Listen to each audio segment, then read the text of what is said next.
주한미군은 침략군으로 왔다는 거짓 주장. 노무현 전 대통령은 2004년 3일 절 85주년 기념사에서 미용산 미군 기지에 침략군으로 와 있다고 했다. 역사적으로 과연 그러한가? 2차 세계대전은 동쪽으로 일본과 서쪽으로 독일의 히틀러에 의해서 일어났다. 1945년 4월 30일에 히틀러가 애인과 함께 자살하고 5월 8일에 독일이 항복하자 소련군이 일본과의 전쟁을 선포하기 위하여 극동으로 이동하였고, 미국이 일본에 대하여 원을 투하하자 소련은 일본의 점령하에 있던 만주와 한반도를 점령하기 위하여 급속도로 남진하게 되었다. 이때 미국은 소련으로 하여금 38도선을 넘지 못하도록 요청하였다. 미군은 한반도에 있는 일본군 35만 명의 항복을 받기 위하여 한국에 상륙하자 남로당과 좌파들이 극렬 반대함으로 1949년 6월에 전면 철수하게 되었고, 그 후 인민군은 6.25 남침을 하였다. 이로 보건대 미국은 한국에 재파병할 뜻이 없었으나 이승만 대통령의 요청으로 한국에 재파병하게 되었다. 미군이 아니었으면 해방도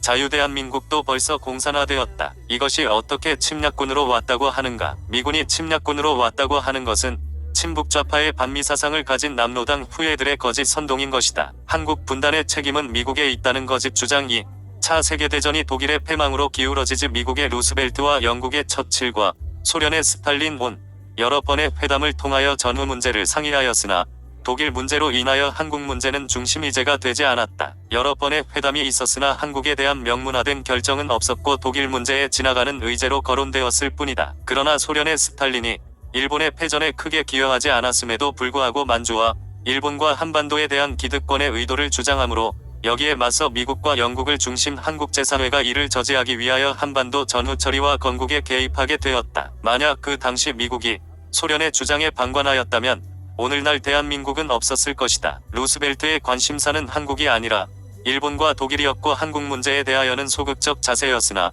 원자폭탄 투하 후 소련이 루스벨트의 38도선을 받아들임으로 대한민국이 탄생하게 되었던 것이다. 분단의 책임이 미국에 있다 라고 하는 자들의 주장대로라면 그 당시 소련이 한반도를 전체 점령하려고 했을 때 미국이 동의하여 점령하게 했어야 했던 말인가? 참으로 거짓된 주장인 것이다. 6.25 전쟁은 북침이라는 거짓 주장. 오늘날 한국 사회에서는 6.25 전쟁을 북침이라고 주장을 하는 일부 친북좌파 교수, 한총련, 전교조, 정치인들로 인하여 큰 혼돈에 빠져 있다. 과연 6.25는 북침인가?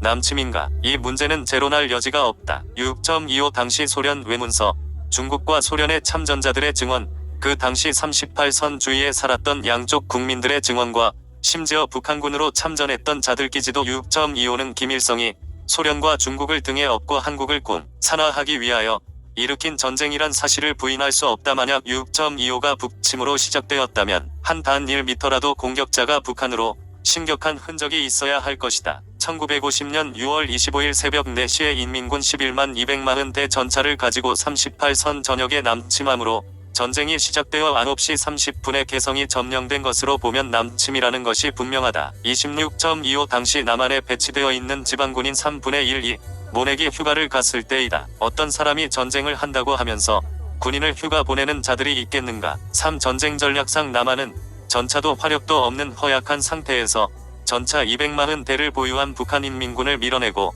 북침할 수 있겠는가? 이럼에도 불구하고 많은 국민들과 사회 일각에서 끊임없이 퍼뜨리는 6.25 전쟁의 북침설을 동조하고 교육하는 거짓 선동자들에게 물들어가고 있다. 남로당 후예들의 거짓 선동. 박헌영은 충남 예산 출신으로 경기고등학교 재학 중 3.1 독립운동 때 많은 사람들이 일본군에게 처형되는 것을 보자 미국에 가서 공부하여 이승만감이 독립운동가가 되려 했으나 뜻을 이루지 못하고 중국 상해에서 공부하던 중 소련에서 보낸 김만겸에게 포섭되어 공산주의 혁명을 전수받고 현금 300만 원을 지원받아 1922년 국내에 잠입하여 공산주의 혁명을 통하여 독립을 시도하다가 체포되어 힘을 신 후에 1938년 2차 공산주의 재건을 시도하다 발각되자 전남 광주 벽돌 공장에서 성과 이름을 바꾸고 변장하여 45년 해방 때까지 공산당 지하조직 운동을 하였다. 해방이 되자 김구와 이승만이 국내에 들어오기 전 선수를 쳐서 이 땅에 공산주의 혁명을 시도하였다. 이승만과 김구가 들어오자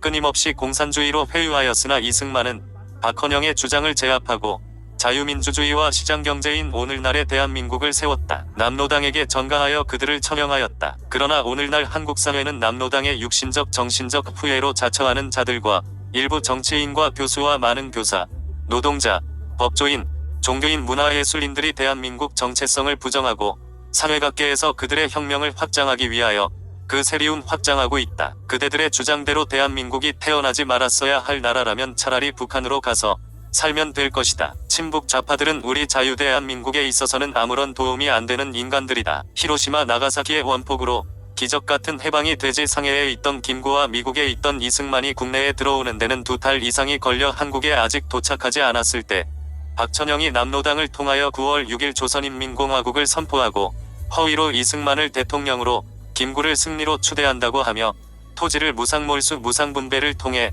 사회주의를 선포하지 이에 국민들이 78%가 현혹되어 이를 지지하게 되었다. 그로인 박헌영은 누구인가? 제주 4.3 사건에 대한 거짓 주장. 노무현 정부는 제주도 4.3 사건을 무장봉기라 하여 특별법을 만들어 1만 2천 명에게 제주 4.3 사건의 희생자로 결정하였다. 2023년 1월 2일 월요일 대한민국은 태어나지 말았어야 한다. 이 나라의 역사적 정통성은 북한의 인민공화국이다. 라고 주장하는 남로당들의 후예들은 그 정체를 밝혀야 할 것이다. 이패 박헌영은 유엔의 결의하에 이루어진 1948년 5월 10일 대한민국 탄생의 선거를 방해하기 위하여 전국에서 2.7 폭동과 4.3 목동을 시도하였다. 1946년 9월 6일 박헌영은 위조 화폐 사건으로 경기도 포천에서 장례식 행렬 속에 숨어 북한으로 도망하게 되었다. 국군과 경찰이 아무 잘못이 없는 1만 2천 명을 죽였다고 하였다. 그리고 제주도에 600억 원을 들여 12만 평의 평화공원을 설립하여 역사를 거짓으로 바꿔놓았다. 대한민국에서 어떻게 이런 일이 있어날 수가 있는가? 그러면 제주 4.3 사건에 대한 진실은 무엇인가? 이승민 대통령이 유엔의 동의로 1948년 5월 10일 선거를 통하여 나라를 세우려 했으나 북한이 거부하자 다시 유엔에 상정하여 선거가 가능한 지역에서 먼저 선거하여 정부를 세울 것을 결의하자 김일성은 박헌영과 남로당을 동원하여 27.4.3 무장폭동을 통해 대한민국 탄생을 막으려고 하였다. 그때 전국 각지에서 많은 폭동이 있었으나 특히 제주도는 남로당 좌파와 김달삼이 주도하여 파출소를 불태우고 우익과 선거관리인 235명을 처형하고 이승만의 대한민국을 지지하는 자 6,500여 명을 죽이고 태극기를 내리고 인민공화국기를 세워 대한민국의 선전포고를 하는 내란을 일으켰다. 이에 이승만 정부는 제주도 내란을 진압하기 위하여 여수에 있는 14연대 한 개 대대를 파송하려고 했으나 14연대 안에 좌파 남로당원의 반란으로 여수, 순천의 반란이 일어났다. 그 후에 대전의 이 연대를 제주도에 보내서 빨치산의 무진폭동을 진압하게 된 것이다. 북한으로 도망간 박헌영은 남한에 구축한 78%의 남로당을 김일성에게 과시하며 남조선 인민해방전쟁 즉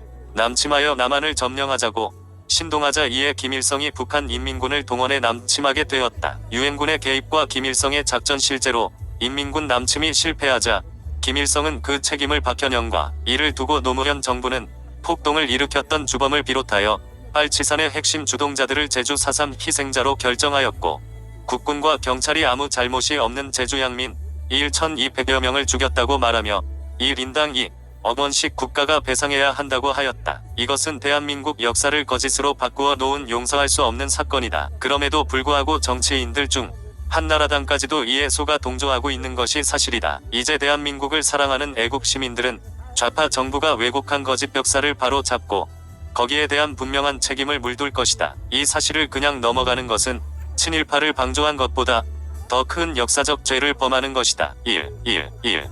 자유마을 4.